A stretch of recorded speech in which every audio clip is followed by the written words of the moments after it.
നമസ്കാരം. അടുത്ത വർഷം നടക്കാനിരിക്കുന്ന ICCയുടെ ചാമ്പ്യൻസ് ട്രോഫിയുമായി ബന്ധപ്പെട്ട കൂടുതൽ വിവരങ്ങൾ പുറത്തു വന്നുകൊണ്ടിരിക്കുകയാണ്. ടൂർണമെന്റ് ഹൈബ്രിഡ് മോഡലിൽ തന്നെയായിരിക്കുമെന്ന് ICC ഔദ്യോഗികമായി പ്രഖ്യാപിച്ചു കഴിഞ്ഞു. പാകിസ്ഥാനോടൊപ്പം തന്നെ ദുബായ് ആയിരിക്കും ടൂർണമെന്റിന്റെ മറ്റൊരു വേദി ആവുക. ഇന്ത്യയുടെ മത്സരങ്ങളെല്ലാം തന്നെ പാകിസ്ഥാന് പുറത്തു വച്ചായിരിക്കും നടക്കുന്നത്. ടൂർണമെന്റിന്റെ വേദികൾ 1-2 ദിവസത്തിനകം ICC ഔദ്യോഗികമായി പ്രഖ്യാപിക്കും എന്നാണ് വിവരം.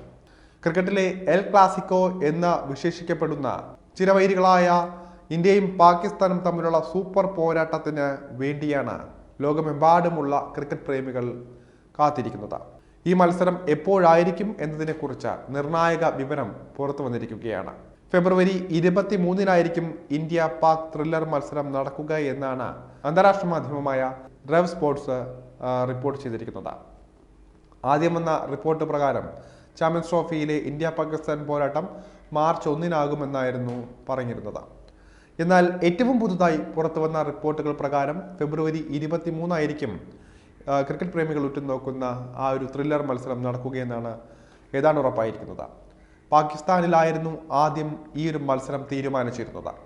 എന്നാൽ ഇപ്പോൾ ടൂർണമെന്റ് ഹൈബ്രിഡ് മോഡലിലേക്ക് മാറ്റിയതോടെ മത്സരം പുറത്തായിരിക്കുമെന്ന് ഏറെക്കുറെ ഉറപ്പാവുകയും ചെയ്തിരിക്കുകയാണ്.